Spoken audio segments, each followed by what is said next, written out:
का स्वागत है यानी रेस क्यू में। और आज हम लोग जिस वीडियो पे रिएक्शन कर रहे हैं वो रणवीर अलाहाबादी की एक वीडियो है जो कि है visiting the temple of death in Varanasi which is vlog 64। मैं अभी रिसेंटली रणवीर अलाहाबादी की वीडियो पे मैं रिएक्शन करने वाली थी, मतलब मैं कर रही थी, लेकिन मैंने उसे बीच पे रोक दिया क्योंकि it was pretty much scary because वो जो अपनी स्टोरीज बता रहा था, it was a story about his real life experience in घो स्टोरीज। पहले तो मुझे लगा कि शायद it was something about like he used to feel somebody's presence, कोई है कोई नहीं है। But when he started talking about see palaces तो मुझे काफी ज्यादा मैं उस चीज को मैं भी रिलेट कर पा रही थी, लेकिन the description that he was providing, I just don't want to go into that because somewhere in the other hand even I have also experienced the same experience that he has also been through. जो भी वो description दे रहा था story का, like I have also experienced it. But अभी ये हो गया है कि मैं अभी उस चीज को मैं उतना एक्सपीरियंस पहले की तरह नहीं करती हूँ जितना मैं अभी करती थी। उस टाइम पे मैं करती थी लेकिन अभी मेरा उतना नहीं है। जब मैंने इस चीज के बारे में जब like you know I used to talk to my teachers and all, क्योंकि मेरा एक साइकोलॉजी जो था मेरा एक सब्जेक्ट हुआ करता था एंड मैंने उस टाइम पे मैंने उनको भी बताया था इस चीज के रिगार्डिंग। तो शी सजेस्टेड मी कि यू नो आप जब स्ट्रेस या डिप्रेशन पे रहते हो तो तब आपको ये एक्सपीरियंस होते हैं। आई थॉट कि या may be it could be one of the reasons कि मैं एक्सपीरियंस कर रही हूँ, लेकिन मैं अभी ये बता सकती हूँ कि उस टाइम पे मुझे इतने स्ट्रेस या फिर डिप्रेशन नहीं था जब मुझे अभी हो रहा है। आपकी जॉब लाइफ, आपकी करियर, आपकी वगैरह वगैरह जो थिंग्स ऑफ रिस्पॉन्सिबिलिटी आपके हेड पे है ना, वो स्ट्रेसफुल और वो डिप्रेशन उतना नहीं है जितना मुझे अब है तो मुझे वो कम हो चुके हैं, लेकिन पहले मुझे तो ज्यादा था। मैंने वो वीडियो जब देखना स्टार्ट करा रणवीर की तो मैंने थोड़ा सा देखा एंड हाफ में जाके मैंने उसे बंद कर दिया, क्योंकि that was like same experience I had. जिस तरीके से उसने एक्सप्लेन करा था मेरा वो सेम एक्सपीरियंस था। मैंने कहा मुझे वो नहीं सुनना और मैं नहीं कर सकती। तो जिसने मुझे उस चीज की वीडियो की मुझे रिकमेंडेशन दी, I am so sorry to tell you that but I am not doing it. But उसके वजह मैं रणवीर अलाहाबादी की दूसरी वीडियो पे कर रही हूँ जो है visiting the temple of death in Varanasi. तो इसी के साथ वीडियो यहाँ स्टार्ट करते हैं और देखते हैं वाराणसी के टेम्पल्स के बारे में। वैसे में बहुत फेमस टेम्पल है, बहुत ओल्ड टेम्पल्स हुआ करते हैं वाराणसी में। तो लेट्स सी इस वीडियो में हमें क्या पता चलता है। और वीडियो स्टार्ट करने से पहले बता दूं, प्लीज गाइस लाइक करो, सब्सक्राइब डेफिनेटली करो और आप मुझे कमेंट सेक्शन पर लिख के जरूर बताओ कि आप लोगों को मेरा रिएक्शन कैसा लगा।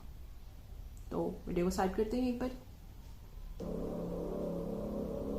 एक तो ये म्यूजिक, उस टाइम पे भी वहां पे तो म्यूजिक बजा था। महाभारत जैसी किताबों के बारे में आपने सुना होगा, पर क्या आपने गरुड़ पुराण नाम की एक किताब के बारे में सुना है? सुना है। वेस्टर्न वर्ल्ड में लोग इस किताब को बुलाते हैं हिंदू बुक ऑफ डेथ, मौत के टॉपिक को लेकर बहुत सारी चीजें लिखी गई है गरुड़ पुराण में। गरुड़ पुराण के अनुसार यमराज, जो भारतीय संस्कृति की मौत के देवता माने जाते हैं, खुद आके आपकी आत्मा को इस लोक से दूर ले जाते हैं।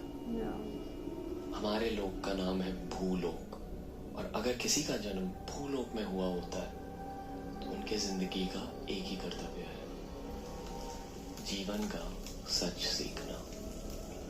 शायद इसीलिए हम सभी को ट्रैवल करना बहुत ज्यादा अच्छा लगता है, घूमना अच्छा लगता है, सीखना अच्छा लगता है। और इसी सीख की खोज में मेरी टीम और मैं पहुंच गए बनारस, जहाँ हमारे बहुत सारे स्पिरिचुअल एक्सपीरियंसेस हुए, पर जो अनुभव इस दिन हुआ वो हम कभी भूल ना पाएंगे।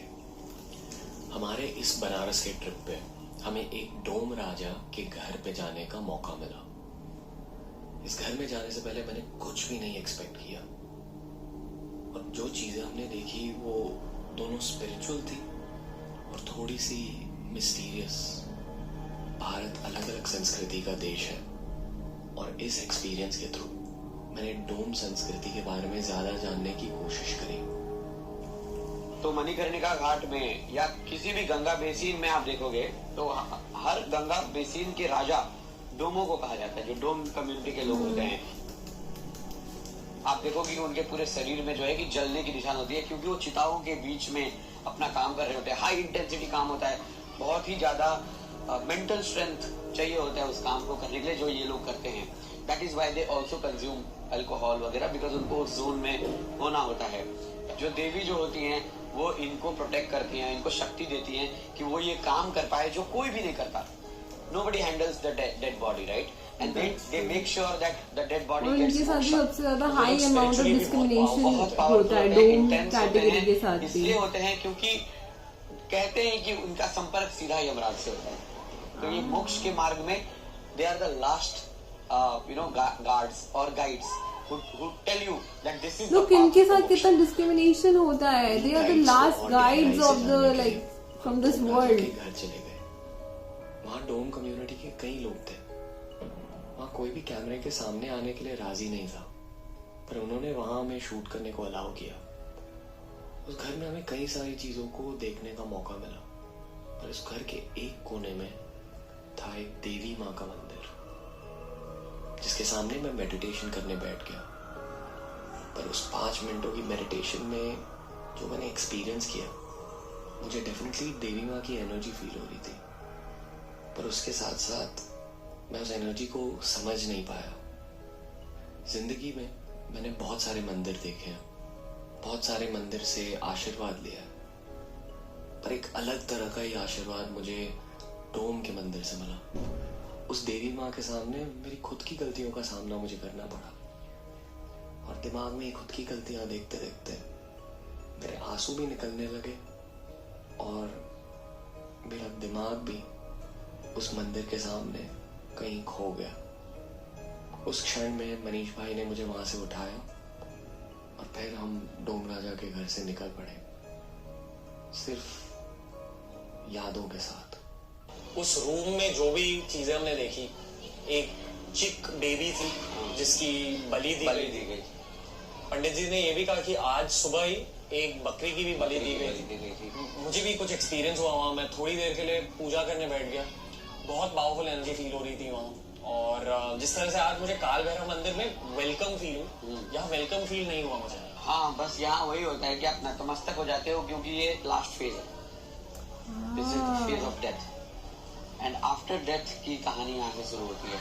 आफ्टर डेथ की जो कहानी शुरू होती है, जो साइंस को समझ में नहीं आता, और साइंस मानता नहीं है इस चीज को, बट आप यहाँ पे देखोगे, एक्सपीरियंस करोगे, जिस तरीके से लोग अंदर बिहेव कर रहे थे, जिस तरीके से वो चिल्ला रहे थे।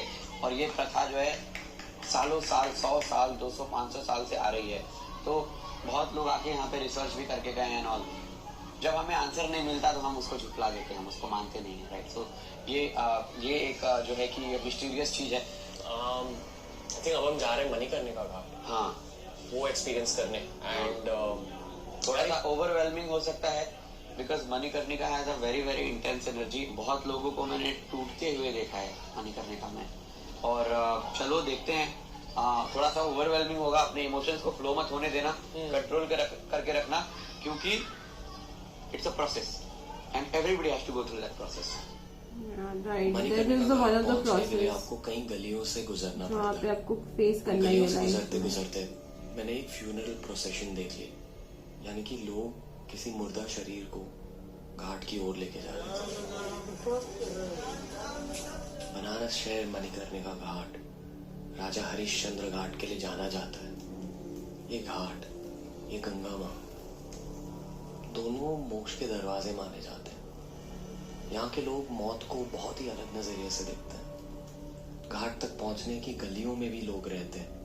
उन्होंने कितनी मौत देखी होगी, कितनी चिताएं देखी होंगी, और हमारे लिए ये सब चीजें बहुत ही अलग थी। हमें पता नहीं था कि हम इन चीजों को अब्सॉर्ब कैसे करें, क्या सोचें, क्या बोले। बस बहुत ज्यादा इस मोमेंट में हूँ, मतलब मेरे खुद के दिमाग में कुछ सोच विचार नहीं है, बस मोमेंट को अभी तक अब्सॉर्ब कर रहा हूँ। वहां अगर आप जूम करके देखोगे किसी भी चिता को, बॉडी के थोड़े थोड़े हिस्से आपको दिखने लगते हैं। किसी का चेहरा जल रहा है, किसी का हाथ जल रहा है। वो मुझे थोड़ा सा अजीब लगा, ये मैंने कभी इतने पास से नहीं देखा। अब मैं यहाँ पे आपको समझाता हूँ, जो जिस चीज को आप चेहरा या हाथ या शरीर कह रहे हो, उसका कोई अस्तित्व नहीं है। वो सिर्फ और सिर्फ एक यंत्र था जिसमें आपकी आत्मा घूम रही थी, और आज आत्मा निकल चुकी है और वो यंत्र एक कबाड़ में पड़े हुए गाड़ी की तरह है, उसका कोई अस्तित्व नहीं है। गरुड़ पुराण के अनुसार यमलोक में मृत आत्माओं के लिए 4 द्वार बनाए गए हैं, 4 दरवाजे बनाए तो गए हैं। रीइंकार्नेशन सात्विक विचार वाले लोगों के लिए, कॉन्सेप्ट जिनका दिल साफ है, जो अपनी फैमिली का ख्याल रखते हैं, उन्हें ईस्ट यानी कि पूरब के दरवाजे से प्रवेश करने का मौका मिलता है। जिन लोगों ने अपनी जिंदगी में बहुत ज्यादा दान किया है, बहुत ज्यादा चैरिटी की है, उन्हें पश्चिम दरवाजे से प्रवेश करने का मौका मिलता है। संत, महात्मा, साधु वो उत्तर दरवाजे से प्रवेश करते हैं और दक्षिण के दरवाजे से वो लोग प्रवेश करते हैं जिन्होंने जिंदगी में बुरे काम किए हुए हैं, जिन्होंने लोगों को दुख पहुंचाया। आई थिंक मेरा वही कहा है। जाता है कि जो लोग दक्षिण के दरवाजे से प्रवेश करते हैं उनके लिए धर्मराज यानी कि यमराज अपने प्रजा के साथ साथ ये निश्चित करते हैं कि इनका क्या हो, अगले जन्म में इनकी जिंदगी कैसे होगी, अगले जन्म से पहले इन्हें नरक में किन पीड़ाओं का सामना करना पड़ेगा। जब आप उस अग्नि में देखते हो, जलते हुए चिता को देखते हो, तो आपका आत्मा आपसे सवाल पूछती है कि तू कौन है, तेरा क्या अस्तित्व है, तूने क्या कमाया है, तू क्या पॉइंट है बटोर ये सब रहा है, चीजें और करने तू का? जाएगा तो क्या लेके जाएगा। कोई कुछ भी लेके नहीं जाता, सब यही छोड़ के जाते हैं। नाम, रिश्वत, शोहरत, इज्जत, हर कुछ।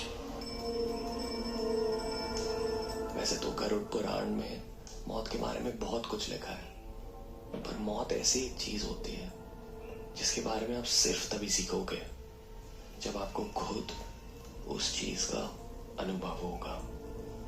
गरुड़ पुराण के अनुसार जब आपकी आत्मा आपके शरीर को छोड़ के जाती है, मौत के उस क्षण में आपके मन को, आपकी आत्मा को, आपके शरीर को बहुत दर्द से गुजरना होता है। मौत के समय ऐसा लगता है कि 36,000 बिच्छुओं ने आपको साथ में डसा है, और इसी दर्द को लेके हमारी आत्मा भूलोक से यमलोक चले जाती है, यमलोक से अलग अलग लोक चले जाती है, और फिर शायद से भूलोक लौट आती है। और हम इस भूलोक से तब तक गुजरते जाएंगे जब तक हमने इस भूलोक के बारे में सब कुछ ना सीख लिया, जो आप केवल किताबों से नहीं, वीडियोस से नहीं, लोगों से नहीं, पर सिर्फ ऊपर वाले से जानेंगे। जिंदगी में अच्छी चीजें करते रहो, लोगों को दुख ना पहुंचाओ, इस दुनिया में खुशियां फैलाओ, और ये इच्छा दिल में रखो कि मौत के समय उस भयानक दर्द को आप सहन कर पाओगे। गरुड़ पुराण में ये भी कहा है कि अगर आपने जिंदगी भर भगवान की पूजा करी, अच्छे कर्म किए, योगा को बहुत गहराई से सीखा, तो उस मौत का दर्द बहुत कम हो जाता है। मौत एक परीक्षा है, और उस परीक्षा की पढ़ाई जिंदगी भर होती है। सो गाइस, वीडियो जो है वो ऑलरेडी एंड हो चुकी है। ऑन अ सीरियस नोट, जो लास्ट में जो बात बताई गई है कि आपकी जो लाइफ साइकिल है, जो डेथ है, it's your and goal. In the end में कुछ भी हो, जैसा भी हो, जिस तरीके का क्यों ना हो, हमें वो लाइफ को हमें वो क्रॉस करना पड़ेगा। इन दी एंड में we have to face our death, and that is for sure. No matter what happen, you have to face your life and you have to face your death also. It is like an exam, जैसे कि बताया था। तो even हम लोग कुछ भी करें, ये कोई क्रिटिसिज्म का कोई वे नहीं निकलेगा कि हम लोग कैसे करके अपनी लाइफ को हम बेटर फॉर्म में करते। बट हाँ, डेफिनेटली जो चीज़ पे मैं बिलीव करती हूँ, आई नो कि ये कहीं मेंशन नहीं है, बट जब आप अपनी बॉडी को जब आप छोड़ते भी हो, या फिर आपको जब भी आपको पनिशमेंट में भी लेके जाएंगे अगर आप आप अगर आप अच्छे काम करोगे, या फिर आप लोगों की हेल्प करोगे, या फिर आप कभी कभी आपके पास कुछ पैसे भी नहीं होते, but only thing which you can do is to listen anybody's problem. अब दूसरों की जो परेशानियां भी जब आप सुनोगे ना, वो भी कहीं ना कहीं मैं मानती हूँ कि it's a very good deed, क्योंकि हर बंदा अपनी परेशानी जाके बताता नहीं है किसी को. तो इवन आई फील लाइक कि आप किसी की परेशानी भी सुनोगे तो वो भी एक बहुत बड़ा काम होता है, वो बहुत बड़ी चीज़ होती है, वो भी आपके एक अच्छे डीड्स में काउंट होता है, डेफिनेटली काउंट होता है. एंड जब आप इस दुनिया से जब जा रहे हो तो कहते हैं कि आपको वो दर्द नहीं होता. इट्स जस्ट दैट कि आपके सोल को वो सुकून मिलता है कि जिसकी वजह से वो अपनी डेथ को भी फेस कर सकता है. दैट्स व्हाट आई फील, कि आपका सोल इतना हल्का होता है कि उसको पता है कि मेरी लाइफ में कोई रिग्रेट नहीं है, मैंने जो अब मुझे अगर ये डेथ भी फेस करनी पड़ेगी मैं कर लूंगी या फिर कर लूंगा. That is the phase of life. Apart of that video जो है इट्स वेरी नाइस. ये एक लाइफ की रियलिटी ग्राउंड को बता रहे कि यू नो आपको ये फेस करना है, जो चीज़ बनी है वो खत्म जरूर होगा. That's what my mother always used to tell me कि जो चीज़ बनी है वो कभी ना कभी खत्म जरूर होता है. तो आई थिंक ये वही बात है, अगर ये शरीर बना है तो खत्म जरूर होगा. It's a fact of life. इसको हम अच्छे नोट पे खत्म करें या फिर बुरे नोट पे खत्म करें, दैट इज हमारे ऊपर डिपेंड करता है. सो गाइस, इसी के साथ हम वीडियो को यहीं पर हम एंड करते हैं. अगर आप लोगों को मेरा रिएक्शन अच्छा लगा प्लीज गाइस लाइक करो, सब्सक्राइब डेफिनेटली करो, और आप मुझे कमेंट सेक्शन पे लिख के जरूर बताओ कि आप लोगों को मेरा रिएक्शन कैसा